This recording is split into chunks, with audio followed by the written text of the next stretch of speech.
Good afternoon, everyone, and welcome to Frank Family's holiday hosting virtual event. I'm Leslie Frank. It is hard to believe we are only a few weeks away from Christmas, and we know this year most people will be celebrating at home. So we've got you covered to make sure your holiday is festive with creative table decor, the most delicious holiday bites, and of course the perfect wines to pair every step of the way. We've got a packed hour ahead, but before we get started, we want to remind you that we like these virtual events to be interactive. So feel free to type a question or a comment.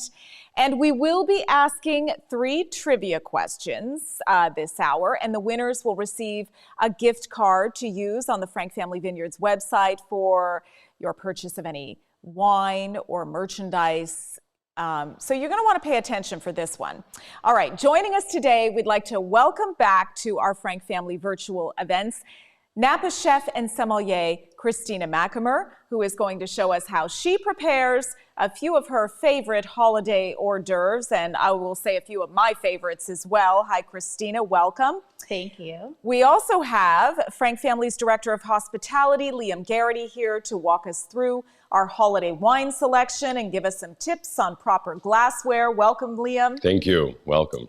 And we are so excited today to be partnering with Theoni Collection, your source for event furniture, decor, and accessories. And joining us from Theoni, we have event design expert Joli DeVore with us. She has put together 3 gorgeous holiday tablescapes, and she's going to show us how we can create our own exceptional tabletop this holiday. So welcome, everyone. But before we dive in, of course, we need a little something in our glass. So let's turn it over to Liam. Liam, what should we pour? Well, we can pour anything that we feel like drinking right now. Today, we're going to be showing 4 of Frank Family's wines. We'll start with the Blanc de Blanc. We'll taste a little bit of our Carneros Chardonnay. We're going to be trying our 2017 Rutherford Reserve Cabernet Sauvignon.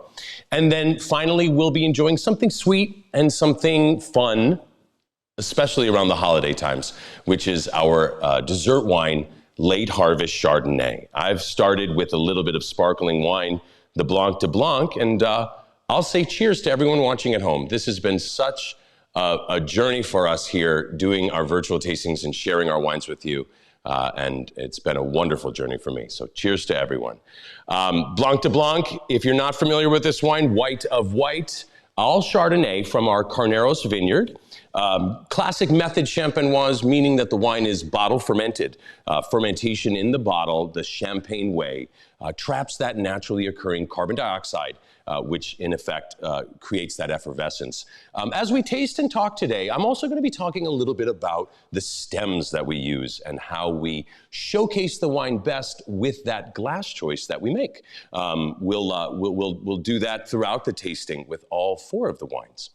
So cheers to you all. I love the Blanc de Blanc for its freshness, for its brightness, for its energy and acidity, and for its focused Chardonnay flavors. I get citrus and green apple and a touch of that autolytic or dough-like or toasty bread note underneath that. It's a wonderful wine to drink at any time, specifically around the holidays, but it's also a wonderful wine to pair with food. And we don't often think about that with sparkling wine, how it pairs. But I think Chef Christina is working on some really fun dishes, and one of them I think will pair really nicely with this Blanc de Blanc. Chef? Fantastic. Thank you, Liam. So I'm so glad that you started with a sparkling wine, because I always feel like it's a celebration. Even if it's just me and the bottle alone, it still feels like a special occasion. And so for the holidays, I love to pair shellfish, caviar, shrimp, oysters. But today we're going to be making Leslie's favorite hors d'oeuvre. So Leslie loves crab cakes. So I'm going to show you how to make my crab cakes and a couple of the secret ingredients that I use in them. So we're going to start with our mirepoix for the crab cakes. I'm using a mixture of bell pepper. So for color, I use some red, some yellow, some orange, also a little bit of red onion. We're going to saute these both together in a little bit of olive oil just to soften them up. And then a little jalapeno as well. If you're a fan of heat, you can use some serrano, but this just adds kind of a little background note to it. Of course, the star is going to be the crab. Here in California, we're able to get fresh Dungeness crab meat, which is amazing. But if you're in a place where you can't, don't worry, you have options.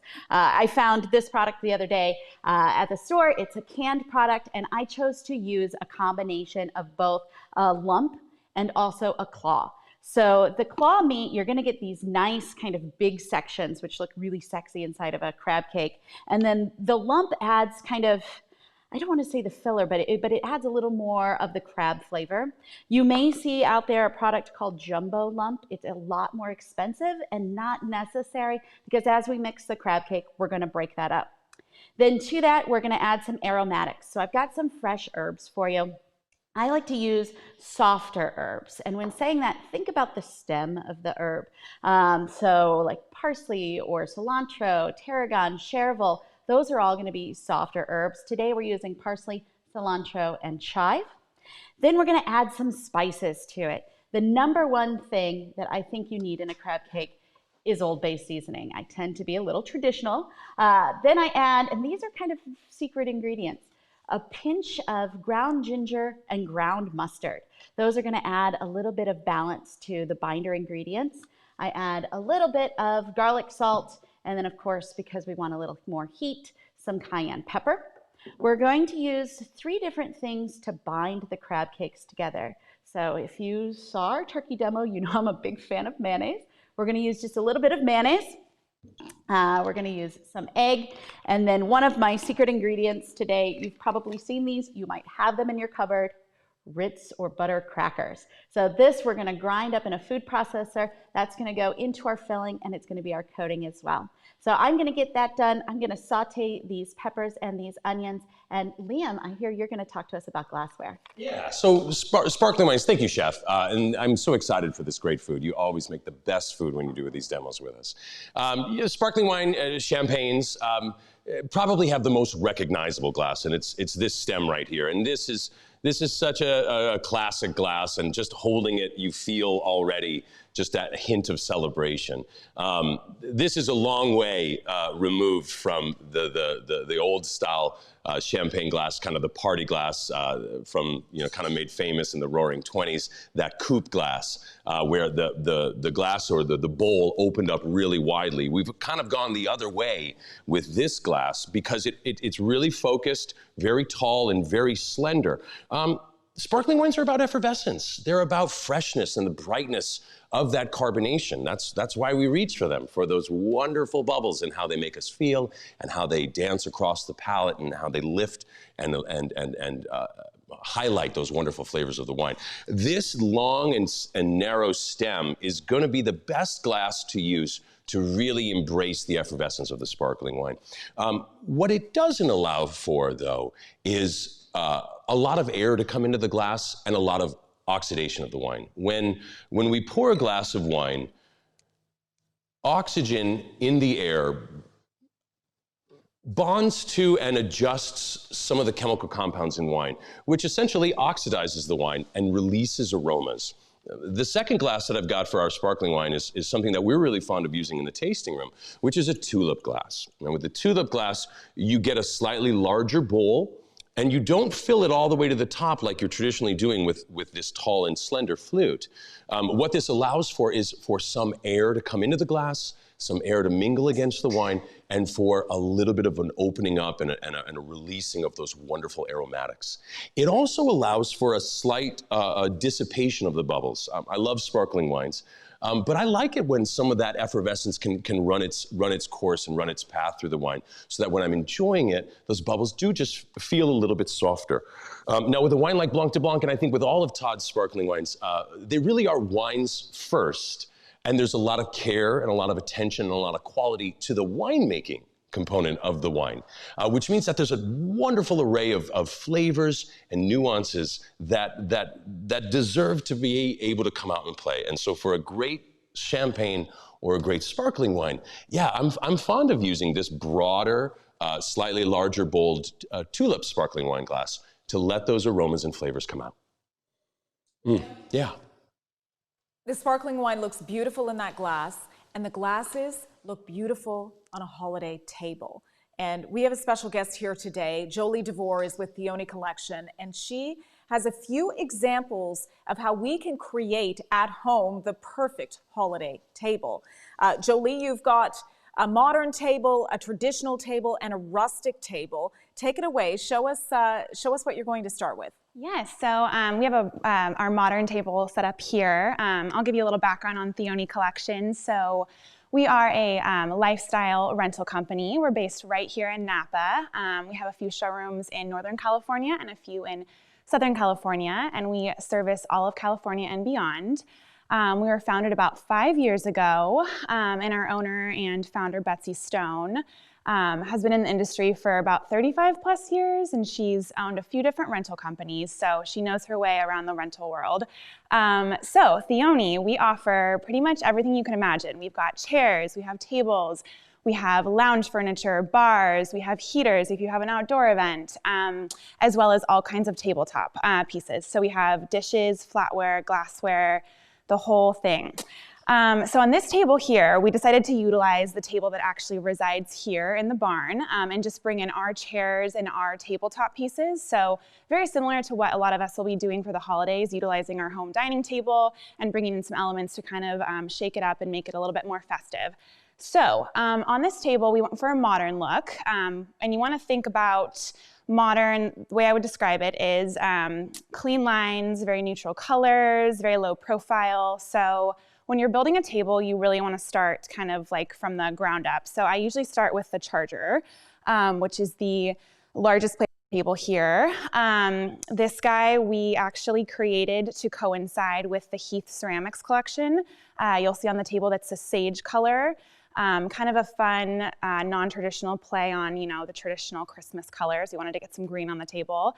So Heath Ceramics is a pretty well-known company. They're locally produced here in Northern California, and they have a great line of beautiful neutral colors, lots of fun options. And we actually designed this charger to go along with it because Heath doesn't offer chargers. So we paired those together, and then we've got our Sabre Bistro Dune flatware, which is kind of a funky element we threw in just for kind of a fun design element. They're very unique, kind of almost retro. And then we paired both of those with the glassware that you'll see, which is these guys up here. They're called our Euro glasses. They are kind of like a traditional Spanish wine drinking glass, so very unique, not your typical wine glass, but kind of a fun, modern feel. And then we paired those guys with the black cafe glass that you see there, and that's a great one for pairing with a dessert wine or a port. So yeah, that's kind of what we got going on here. You always want to think about the table in layers. So if you're doing a modern table and keeping it low profile, I think it's always a great idea to get a little bit of height in there. So you can do that with florals. You can do some candelabras.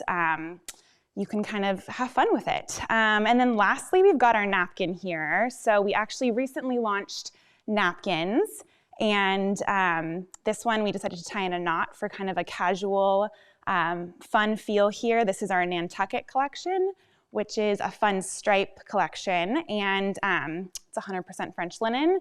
They're beautiful, and we knotted it just to kind of give it a casual, modern, kind of laid back feel. So that's pretty much the first table we've got going on here, and I'm excited to share the other ones with you guys. Fantastic, Joli. I love how you knotted that napkin. It looks so effortless, but on the table it looks so perfect. And I'm going to steal that idea. Is it a simple thing to do? What is the key to knot it so it doesn't look like? Yeah, so I'm going to show you guys. So you basically want to have your full napkin like this, and then you're going to roll on. Let's see if I can do it for you here. So you're going to roll in one side of it to the middle center crease here, and then you'll roll in the other side.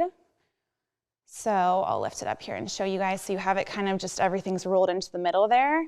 And so you're giving it some good volume, and then you'll take it and you'll just toss it around into a loop, and then you knot it like that. And you can kind of pull pieces out and mess with it until it looks like it was supposed to be knotted on purpose. Fantastic. And I also love how you used neutral tones on this table, but it still looks festive. You brought in just the very subtle greens and the candles and in the floral arrangements. I think it looks really beautiful. Thank you. And we'll check back with you in a little while. But right now we want to move over to Christina, who's making those crab cakes. And I have to tell you, Christina, you know, I've told you this many times before, your crab cakes are the best in the world. That is not an exaggeration. They are the best in the world. And by the way, if you want the recipe, it is on our website. Go to frankfamilyvineyards.com, go into the blog section on our website, and you will find Christina's recipe for crab cakes. Thank you, Leslie. That sounds a little hyperbolic, but I will take all the flattery that you have. So one thing I think that makes these crab cakes really good is when we layer flavors. And whenever I'm doing any kind of a demo, you'll hear me say that over and over again. It's technique. So while we were away looking at our tablescape, I sauteed down our mirepoix. So we've got our bell peppers and we've got our red onions. We used about medium heat, and I used a good amount of salt. So by that I mean enough to season this and the rest of the crab cakes. Because I'm using raw egg, it's hard for me to go back and sample it and make sure that I've seasoned it enough. So I've got here, we're gonna mix this. I've got here our bell pepper, our red onion, seasoned with a little bit of salt. Then we've got that jalapeno. I did not saute these. I want to have them raw because I think it's going to add a little bit of crunch and then some spice as well.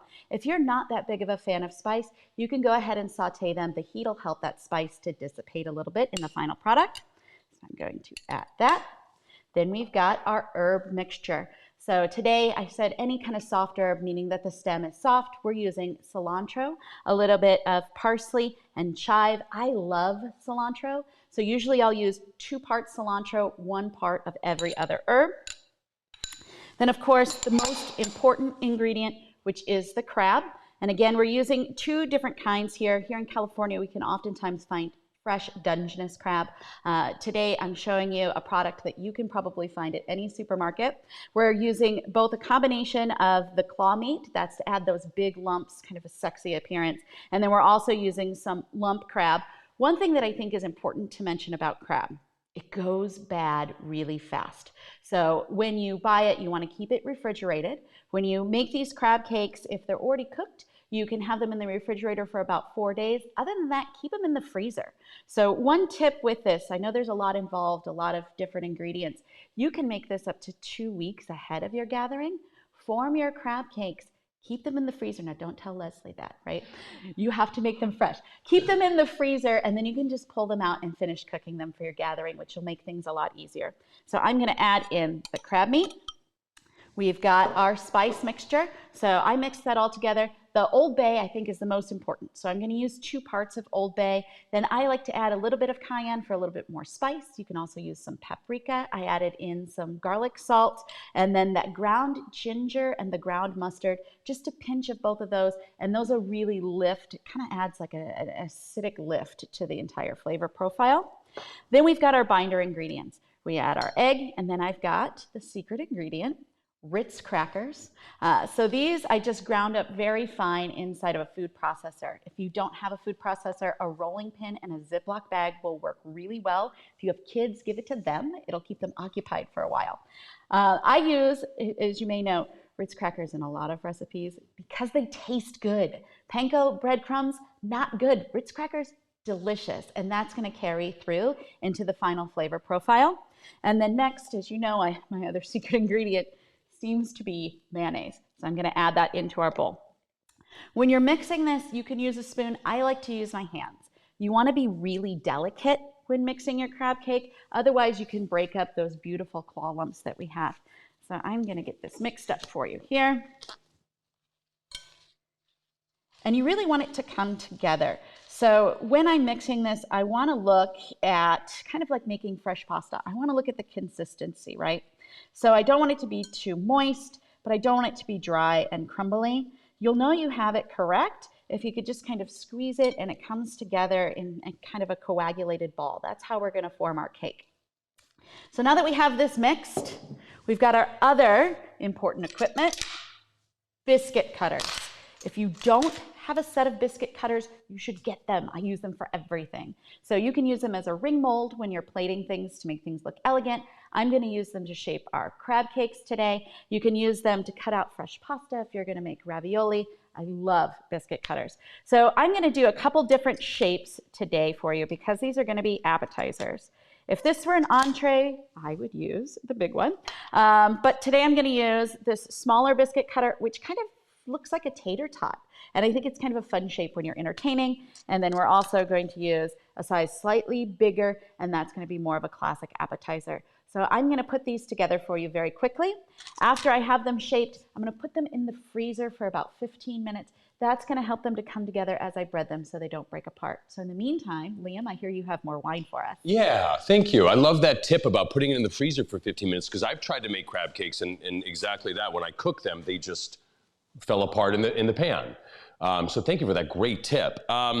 Yeah, as Chef Christina is talking, and also as we look at the tablescapes, I've heard this word twice now, it's layers, and I love that word when I talk about wine. When I talk about Frank Family Wines, I like to talk about layers because to me, that's what makes a great wine. It's the layering, the layers of flavor. For example, our sparkling wines that Todd makes done in the traditional method, where the wine is rested on yeast during its maturation period, creates layering of flavors in the sense that as that yeast in the bottle falls apart, breaks down, it adds another layer of flavor to the fresh, bright, crisp notes that come from the Chardonnay grape. The acidity of the wine is so important when we're talking about how it pairs with a dish. Chef Christina is making a wonderful crab cake. She's used some of those Ritz crackers that have a little bit of butter in them. She's sauteed some of those wonderful peppers that brings a little olive oil. She's added that mayo to bind it and that egg to bind it. There's richness in this dish.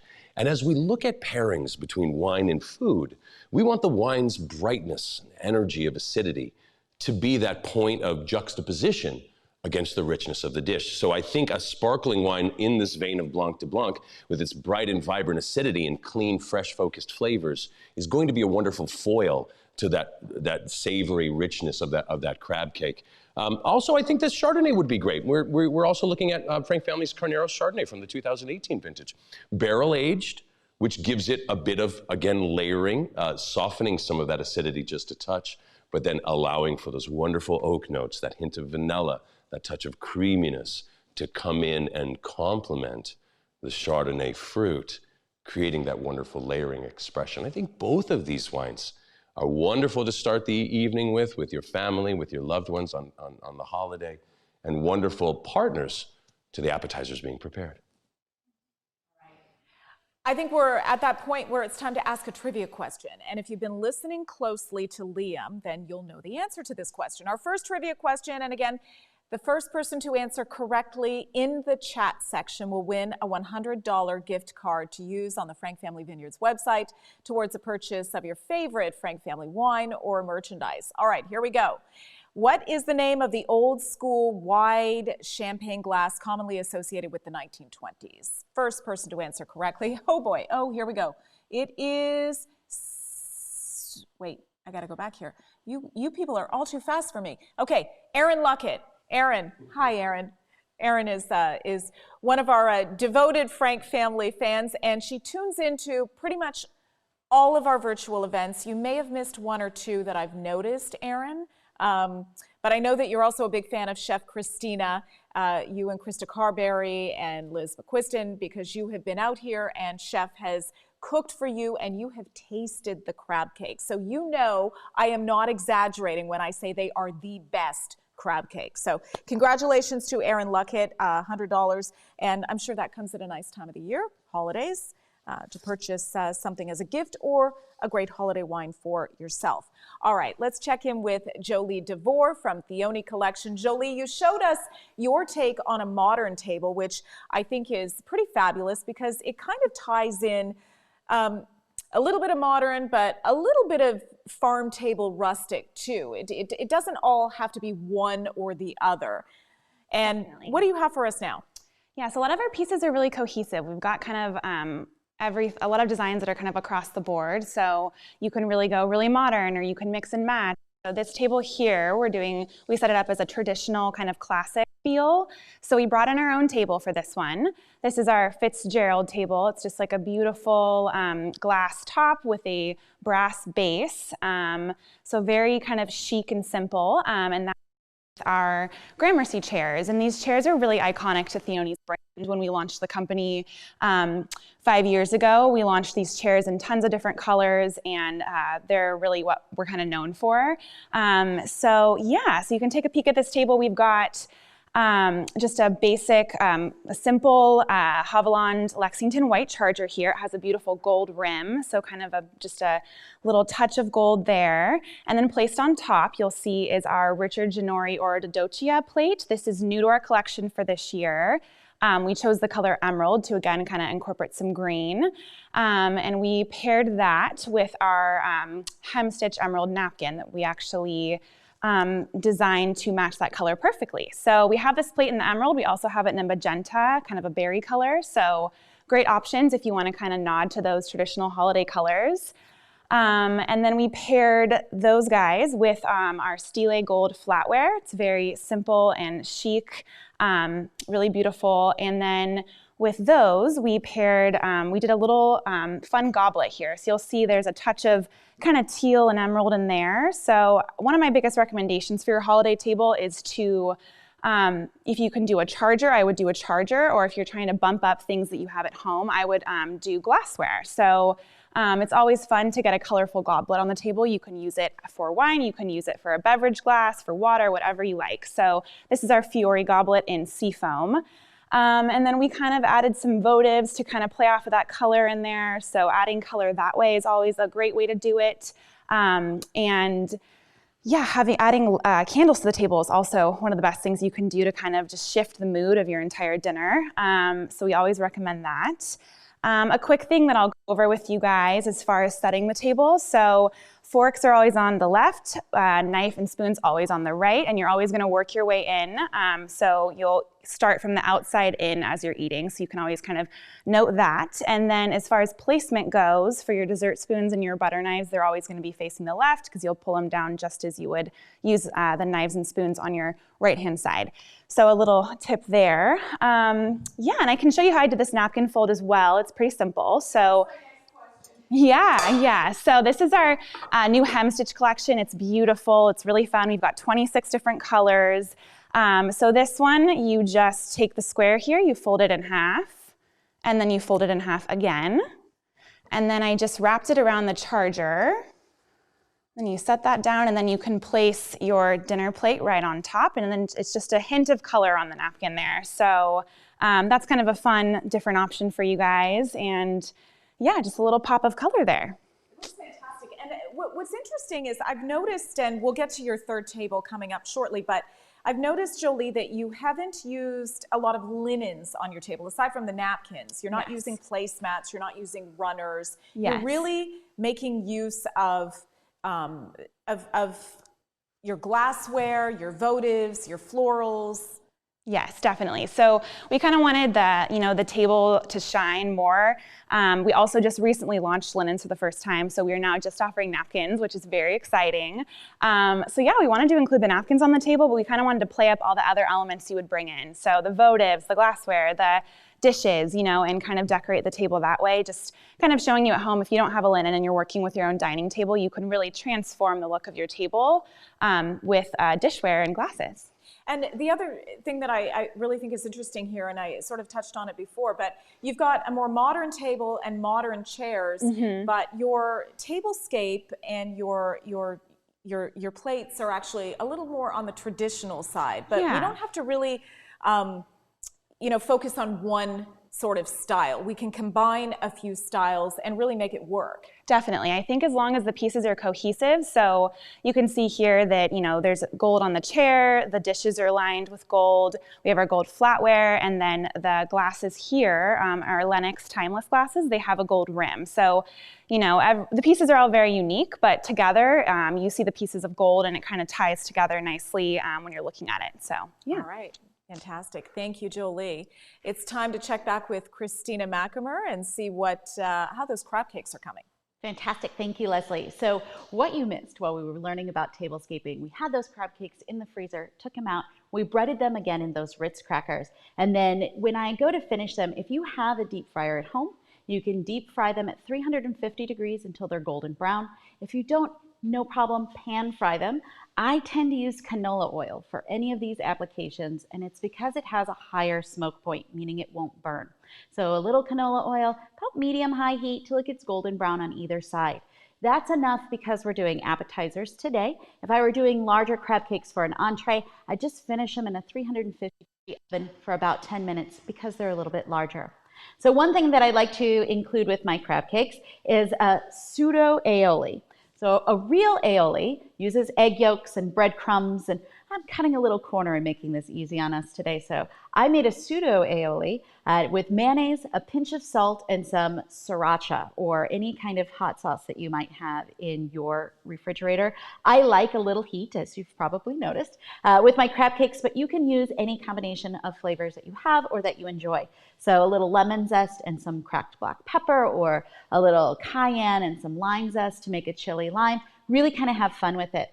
Another thing you should add to your holiday shopping list is a squeeze bottle. I use these for everything. I'll put fun olive oils and different things. So I put our aioli in here. I'm just going to finish these off on our appetizer platter with just a dollop of that aioli, and then I'll garnish them with a violet flower. If you don't have violet flowers growing in your garden, I get it, most people don't. You can use any of those herbs that you used previously, so maybe a leaf of cilantro or a chive baton. So I think we're going to be moving into red wines next, which I'm excited about, and I have the perfect pairing to go with that. Our next appetizer, by the way, this is so simple, it's kind of ridiculous. Our next appetizer has a lot of different flavor profiles that are going to be really beautiful with this red wine. We're starting with medjool dates, and I chose this variety of date because it's big. You want a lot of surface area so that you can really stuff this and add your bacon to it. I'm going to be stuffing this date with a little bit of bleu d'Auvergne. It's a blue cheese, but it's really mild. So think of anything like a Maytag or a Point Reyes blue. You want something that's got that kind of that salinity and that blue cheese quality, but isn't really over the top.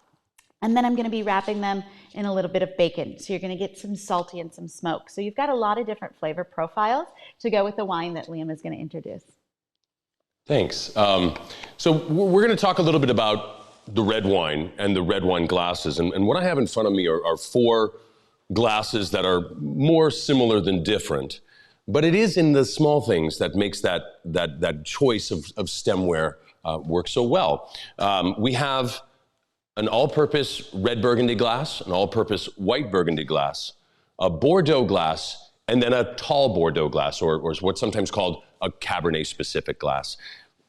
This holiday season is going to be a little different for everybody. All the more reason for us to make that tablescape that much more important, or choose that glass or that wine, or give that extra attention to that meal that we're preparing, to bring the attention and creativity to make it more special.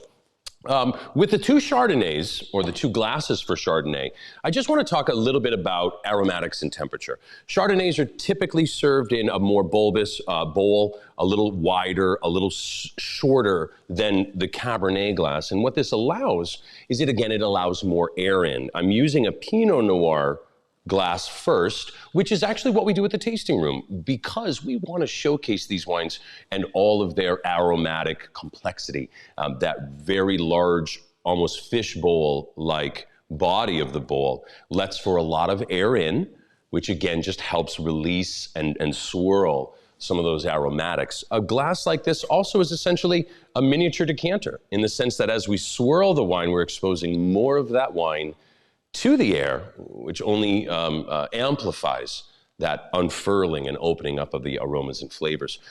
What it also, though, does is allow more air in, which affects the temperature. Hence this other style, a shorter, slightly more open glass, filled a little bit higher, is going to keep those white wines a little colder over the course of a meal. In the tasting room, when we're just pouring 1.5 ounces or 2 ounces, there's no worry about how that wine's going to change in temperature over the course of enjoying it. But at home, at the table, maybe a slightly smaller glass is a better choice to keep that Chardonnay cool.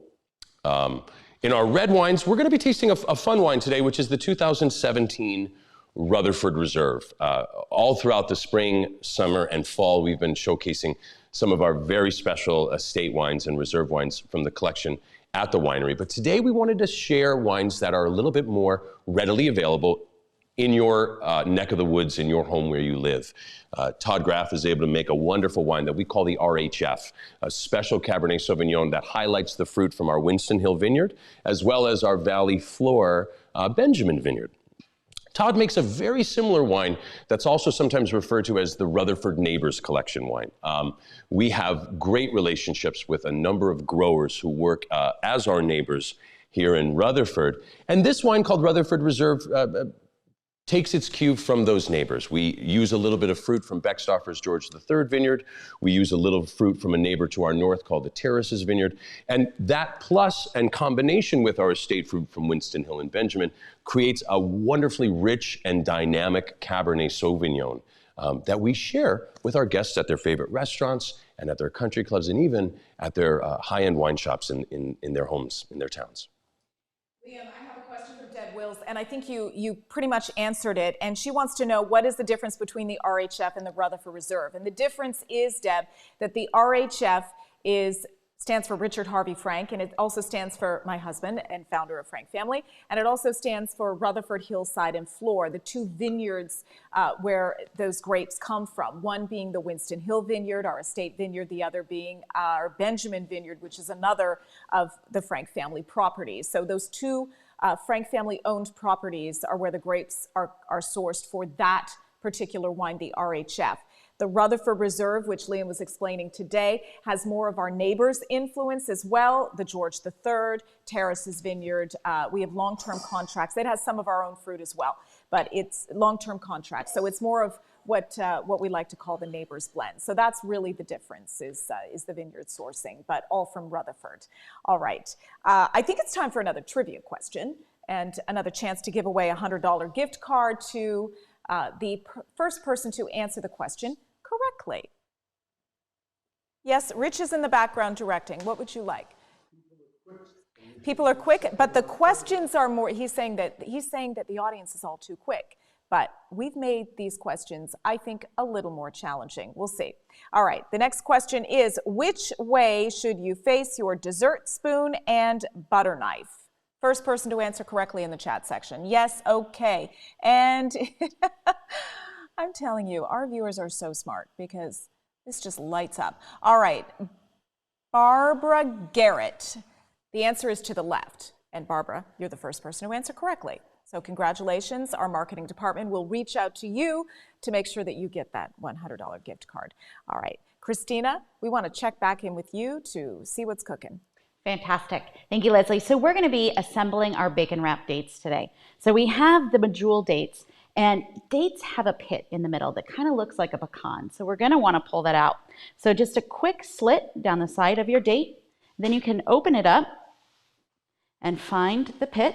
See, looks just like a pecan, and remove that. And that's going to create the area that we can stuff with blue cheese.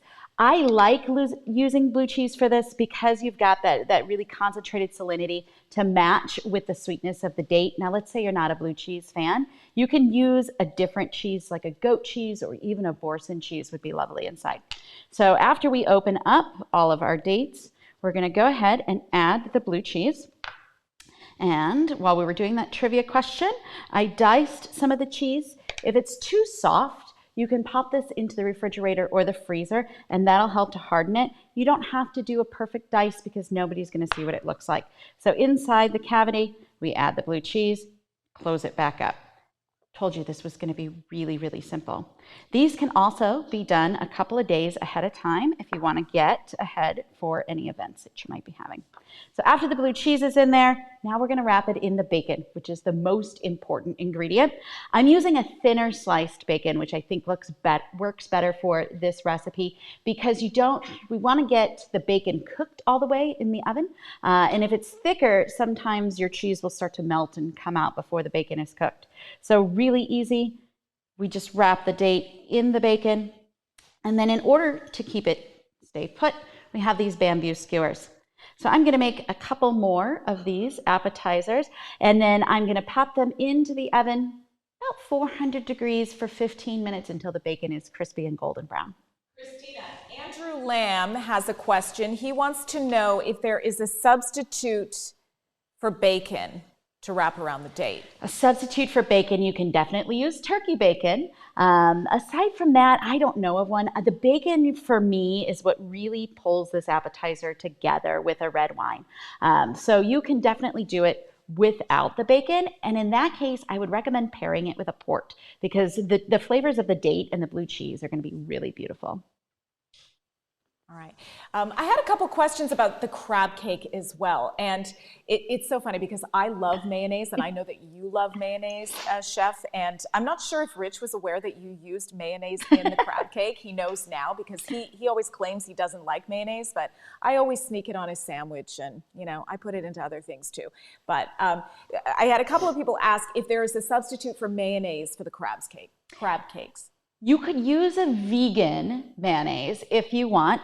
And this is, by the way, just my version of crab cakes. It's not the penultimate recipe. So I would say a vegan mayonnaise, but you really have to have that in there to buy in the crab cakes. I know Liam was saying sometimes when he makes them, they crumble apart. And so it's really a combination of using those Ritz cracker or breadcrumbs, the egg, and the mayonnaise that helps hold it all together. I love questions, by the way. Well, somebody's asking me if you have a cookbook, and I don't think that you do, but I think it's about time that you do because you have the most amazing recipes, and everybody should know well, how to create these delicious dishes. All right, Liam, let's move on to our next wine in the portfolio here. We're still talking about the Cabernet, Leslie. Now let's take a look at the stems that we use. Cabernet glasses tend to be like Cabernet bottles. And I always say that's a great way to, if you're looking to remember what glass goes with what wine, look at the bottle the wine comes in. Cabernet bottles are tall and a little leaner and a little more towering in their design. Whereas Chardonnay and Pinot Noir bottles are a little shorter, they're a little wider, they're a little rounder. Similar, if you will, to the glasses that we like to use. With Cabernet Sauvignon, this wine is not about aromatic complexity and layers and nuance so much as it is about intensity and power. Good Cabernets come at you, and they come at you fast, and they come at you strong.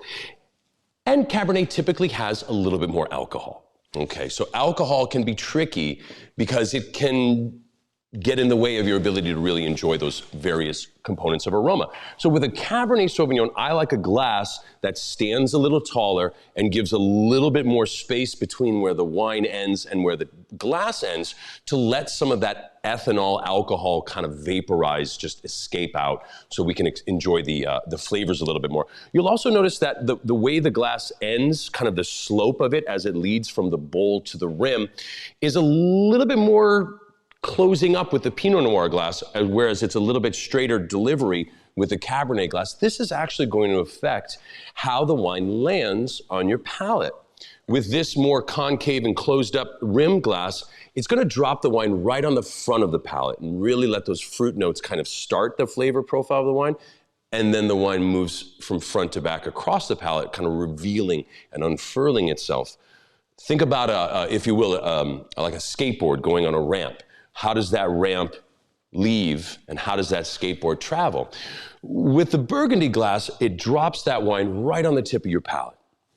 The Bordeaux glass or the Cabernet glass works a little differently. It's less of a bowl, it's more of a straight line, which launches that wine past the tip of the tongue, allowing the majority of the wine to land on the mid palate, where you can really experience the flavors that are most important in the wine. Obviously, Bordeaux wines, Cabernet Sauvignon wines deliver a more boastful and robust fruit note. There's no need to let that hit on the front. That's going to take everything. That's going to be the only thing you'll catch from the wine. By allowing the wine to land on the mid palate, you still get those wonderful fruit notes, but that's not the only thing you're hearing from the glass, from the wine. You're hearing that greater variance of flavors and aromas because of where it's landing.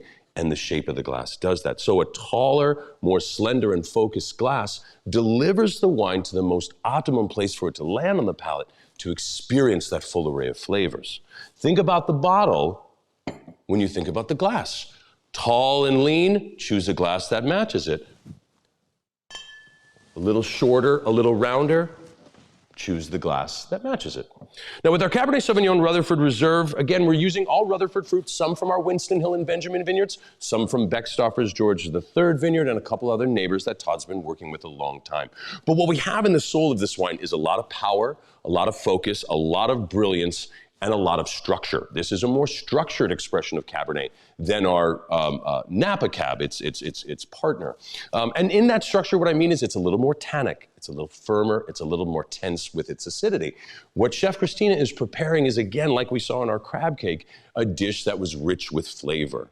And the flavors of the wine stand up to those wonderful flavors of the blue cheese and the bacon, the date. There's a lot of intensity in this appetizer. Our wine needs to bring an equal level of intensity, or else it'll get lost in the shadows.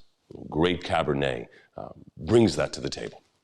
I love the correlation between the shape of the bottle and the shape of the glass. That's a great trick to remember what the appropriate glass is to use for each wine. All right, Joli DeVore is standing by with one more tablescape to show us this hour. Joli, you showed us your modern take on the holidays and your traditional take on the holidays. This is the rustic take. Yes, so this is our rustic table. We pulled in our Roma chair here, which has a very cozy feel to it, and some like rustic elements you can see on the back here, and we paired it with our Hamilton table. So we brought in another table for this one as well. This Hamilton table is a staple in our collection. It's a beautiful light wash farm table, but it's not too rustic, it's not too like chic. It's a good mix of both. So yeah, this is a good example of, you know, how you can bring in some color and not have to use a linen. Really, you can see this table is extremely full with the florals and then with the pop of color in the napkin. So I'll start with the dishware here. This is our Vietri Encanto.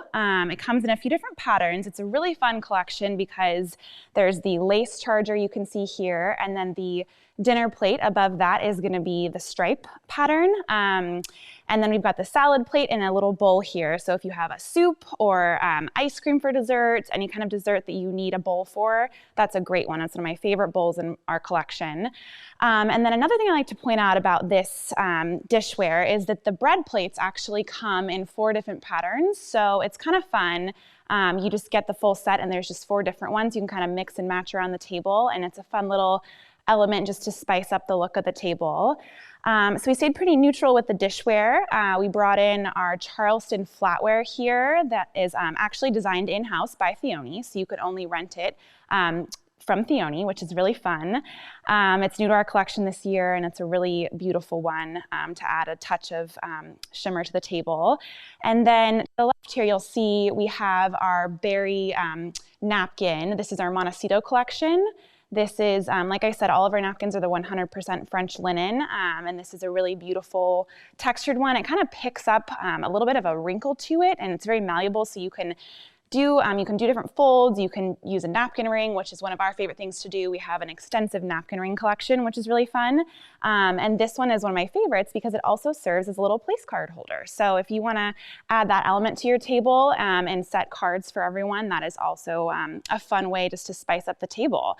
And yeah, so then we paired it with our berry and thread goblet here, just a simple kind of classic clear goblet. And then speaking of shapes, we've got our diamond trio here. We have our cab glass, our champagne glass at the very top there, and then to the right we have our Pinot glass.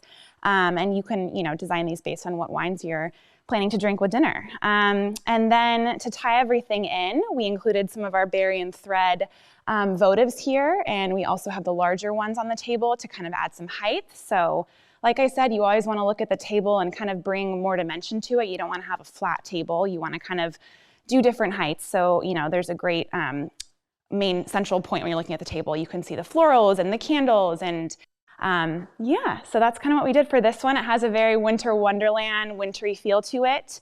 Yeah. Beautiful. I love the pop of red in the holiday season. Joli, could you talk a little bit more about the glass grouping and how you've stylized the table with that particular glass grouping. Definitely. So there's a lot of different ways to do it. If you look at this one up front here, we have a red poured in it, which is kind of fun just because it brings out the berry in the table. But kind of one of the rules of thumb is you can always picture a diamond, and at the very bottom point, that's going to be your beverage or your water glass. The very top point, that's going to be your champagne glass. And then you can do white on the right side, or white on the left side, and then red on the right side. But we've got 2 reds here. You can kind of create it however you like based on what you're drinking with dinner. I love that napkin ring. Maybe you can give us a closer look at that too. Yeah. You said it doubles as a placeholder. Yeah, definitely. As well. So but I love the flat side of it because it keeps the napkin in place instead of sort of rolling around the table when you put the napkins on the table. It's really, really cool. Definitely. So you can slip the place card right in there, and you could also, have this placed in the middle of the plate if you want to bring some color, to that area of the table. You could do it on the left-hand side. It's kind of fun to mix it up. And then, of course, if you had a name card with some red in it or some green, that's festive and fun, and it just adds a little bit. It's gorgeous. Thanks. I think that one might be my favorite. I think it just, for me, it represents the most holiday with the bright red. I think it's really beautiful, but they're all beautiful. Thank you. All right, we want to check back in with Chef Christina Machamer, who so far today has showed us how to make her famous crab cakes, famous in Napa Valley anyway, and her bacon wrapped dates. You have one more treat for us, Christina. I do. Thank you, Leslie. So we did our crab cakes, which are Leslie's favorite appetizer. Our blue cheese stuffed dates just came out of the oven, which are going to be delicious with the red wine. And now I'm going to share with you one of my favorite guilty pleasures. So long before I went to culinary school, I thought I was going to be a lawyer. And looking back now, there are many sort of milestones that I hit that should have told me I'm on the wrong path. I was the only sorority sister that had, dinner parties for 12. When I would come home late at night from a party, this was my guilty snack, which is probably going to look a little different from yours in college. So I'm glad I was able to correct course and become a chef because this is one of my favorite things. So we're doing this with a dessert wine because it's kind of a sweet treat. I picked up Brie de Paris. So this is just a mild, creamy brie. It's a little bit firmer than some you may see. And I'm going to use my cheese wire. As you all know, I love my cheese wire. And I'm just going to take the top rind off of the cheese. So very easy here. You should get one of these. They're amazing. You can buy them on Amazon. I heard Marissa was emailed.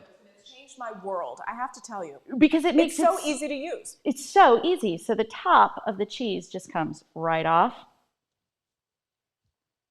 And then I'm going to use a little bit of brown sugar to top the cheese. And you just want enough to coat the top. And then I'm going to put this in the oven. Again, same as our blue cheese stuffed dates, about 400 degrees for 15 minutes. You'll know it's done when the cheese starts to melt and ooze. And I told you this was going to be really simple, right? This is the only step you have to do. So I'm going to put this in the oven, and I think Liam has something sweet for us. I do indeed. Thank you, Chef. I've got one of Frank Family's sweeter wines, the Late Harvest Chardonnay. This might be something that you've had visiting our winery. It's a treat that we love to share with guests at the end of an experience, something to give them on their way as they depart. Fond memory, if you will. Late Harvest Chardonnay from Frank Family Vineyards. Truly, really something that showcases Todd's incredible skill set and his array of talents as a winemaker, because not many people have such a wonderful portfolio of different wines that they make. You might be familiar with a wine called Sauterne. Sauterne comes from the southern region of Bordeaux, France. It's made from a grape called Semillon, blended with Sauvignon Blanc. And it's made in a very specific style. And it's that style that really kind of creates the wine for what it is. It's called a Sauterne for the region, but it's known as a Sauterne for its sweetness. And it's a controlled, essentially, infection on the fruit that saps it from some of its water. While maintaining the sugar level. This happens to the fruit while it's on the vine, and it essentially makes the fruit turn into somewhat of a raisin. So making wine from these Chardonnay grapes that have lost some of their water but retained that sugar component gives it that wonderful sweetness and those wonderful flavors. You get subtle notes of honeysuckle, apricot, baked apple, And then on the palate, it feels like liquid gold. There is a little bit of acidity and a little bit of freshness still in the wine, which is fabulous. But it just moves so gently like silk from front to back across the palate. Again, unfurling and showcasing its layers of flavor from front to back. I have poured it in what I like to call a pony glass, and I don't know why I call it a pony glass. I always call them pony glasses. It's a word I heard when I was a waiter a million years ago, and I've always called it that. There's a lot of different styles of this type of stem, and it doesn't need to be a stem that you have in your home bar, because it might be a stem that doesn't really have a place for you. But it's a fun treat. I have a set that I use for port wine. I use them for the dessert wine when I have it, and occasionally I'll use them for a really nice a cognac or a scotch. I think you can use them for a brown spirit for the same purposes, to carry a smaller amount of the liquid, because you really don't need a lot of this to enjoy its effect and its flavor. And again, you get that same style. It's almost like a miniature version. It's like the kid brother version of our Cabernet glass, launching the wine past the front point of the palate so it lands on the mid palate. Remember, that tip of the tongue really gets sweetness. And this wine delivers sweetness. So we want to kind of bypass that initial spot on the palate, move to the second spot, move to the mid palate. And the way the wine flows out of the glass does it exactly that. It bypasses that tip of the tongue, so the wine lands at the best spot on your palate to enjoy that wonderful array of flavors. Not typically something that you think about with pairing, although I think Chef will agree, and the reason why she's chosen this is for its pairing value. Let's see what happens when the two come together. Absolutely. So I think we've got a couple different levels of pairing here. I mean, not only is the rich creaminess of the brie delicious, but you've got that brown sugar. And whenever I'm serving a dessert wine, I want to have it with something sweet, although I'm not the biggest dessert fan. So this is kind of perfect. So we've got the brie that came out of the oven, and I like to add a little textural element to it. So you can use some slivered almonds, or I have this salad topper, which I think is an amazing product in a pinch, because it already has the slivered almonds and some dried cranberries as well, which are really fun for the holiday season. So I'm just going to finish this off before we serve it with some of these dried cranberries and these almonds. And then I like to serve this brie with green apples. So throughout all the appetizers that we've done, we've balanced kind of the richness of the crab cakes with a little acidity in that ground ginger, that ground mustard. For our dates, we have the sweetness of the dates balanced out by the saltiness of the bacon and the blue cheese. And so now we have the sweetness of the brie, and we're going to balance it out with the sour of these green apple slices. So I find a lot of times as a chef, I take slicing things for granted. And I think a lot of people get confused slicing things that are round, right? So you have an onion or a bell pepper. These are not shapes that normally make sense. So same thing with this apple. So here's a little tip that I like to use. Even when I'm doing lime or lemon wedges, I think that this is a great way to cut them. So by the way, I was not thinking about doing this with this knife. This is my grandmother's knife. Grandma was the first person to ever wear leopard print. So it's just for being cute. You may want to use an actual slicing knife when you do this at home. So what I like to do is take this round object and make it square, because squares are really easy to cut. So I'm going to take both of the sides off. Then we'll take these sides off, and we can throw the core away. So from here, it's going to be really easy to make slices of your green apple that you can then pair with your brie. So I love, love, love questions. If anybody has any questions about any of the appetizers, or of course any of the wines that we featured today, definitely let me know. Absolutely. Just type them in the chat section or the Q&A section, and we will get to those questions. Christina, I want to give a shout out to my friend Blakesley Chapelet of Chapelet Winery, who's tuning in today, and she says she loves the crab cakes, by the way, and lots of great hors d'oeuvre tips. And she also loved the tip, Joli, about tying the napkin. Lots of great comments today, and keep them coming. We have a few more minutes here, but right now we'd like to go to our third, and I think it's our most challenging trivia question today. Let's see who is the first person to answer it correctly in the chat section. Okay. The question is, what is an ingredient that we are cooking with today that is in the same fungi family as noble rot or botrytis that makes our late harvest Chardonnay so delicious? The first person to name that ingredient. Yes, okay, it is Bridget Gassner. The answer is blue cheese. Yes, Christina, of course, stuffing the dates, the bacon wrapped dates with the blue cheese, and that is the ingredient that we are referring to. Our marketing department will reach out to you, Bridget, with your $100 gift card to use on our Frank Family Vineyards website for the purchase of any wine or merchandise. Okay, any other questions here? I think that Sarah Hannah is saying that all your food looks amazing, Christina. Can you come cook for us in Texas? No, she can't, because she is cooking for Rich and I tonight. But Sarah, you need to come to Napa, and then we can introduce you to Christina. That's how I'm very, very possessive of you, Christina. I'm not letting you go to Texas. I'm sorry. Texas needs to come to Napa. All right. Can the dates be made ahead and frozen? Andrew Lamb is asking about the bacon wrap blue cheese stuffed dates. Absolutely. That's a great question. And I know that my holidays tend to get a little hectic. So anything that I can get done and out of the way is great. So yes, the dates can be made ahead of time. You can freeze them. When you freeze them, you want to make sure that you wrap them really tight so they don't get freezer burn. I would recommend about 2 weeks ahead of time. They're probably okay for 2 months, but I try to teach you best practices. Then when you thaw them, you want to pull them out of the freezer the night before. Let them thaw in the fridge before you bake them. All right, and Liam, I have a question for you. I know the answer to this, but I'm going to let you answer this one. Amy O'Keefe is asking, can you tell us why you put the red wax on the top of your corks? I love this question.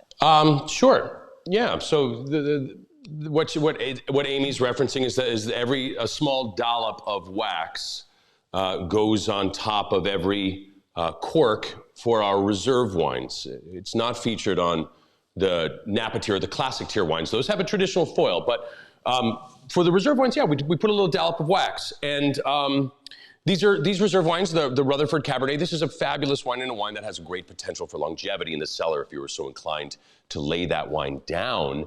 Over time, a wonderful transformation would take place. A transition of flavor would happen. And as that transition goes, as that time goes, this cork can naturally deteriorate a little bit. And as the cork deteriorates, it can shrink a little bit, which allows for a flow of air in and out. That dollop of wax on the top just helps minimize that flow of air over time as this wine grows into itself. One thing to know for those of you opening this wine at home, your regular waiter's corkscrew cuts right through it. There's no need to get in there and try to pop the wax off, as it were.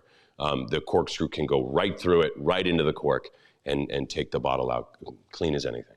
All right. And one last question before we wrap it up today is to Chef Christina. Chef Dennis Gajewski is asking, how long do we put the brie in the oven for? So Dennis, you're going to put the brie in the oven, and it depends on your oven because they all work on different temperatures. 400 degrees, about 15 minutes. So you're looking for the cheese to just sort of soften and start to melt, but there's a 5-minute margin of error there, so you'll be great.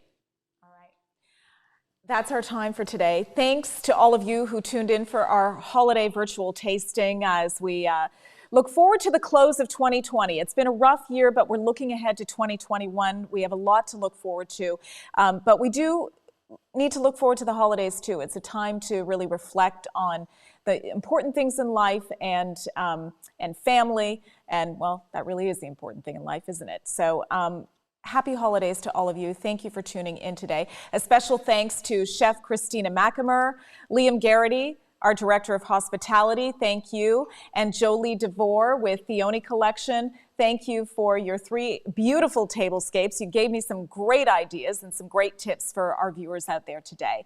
From all of us at Frank Family Vineyards, happy holidays and all the best in 2021. Cheers.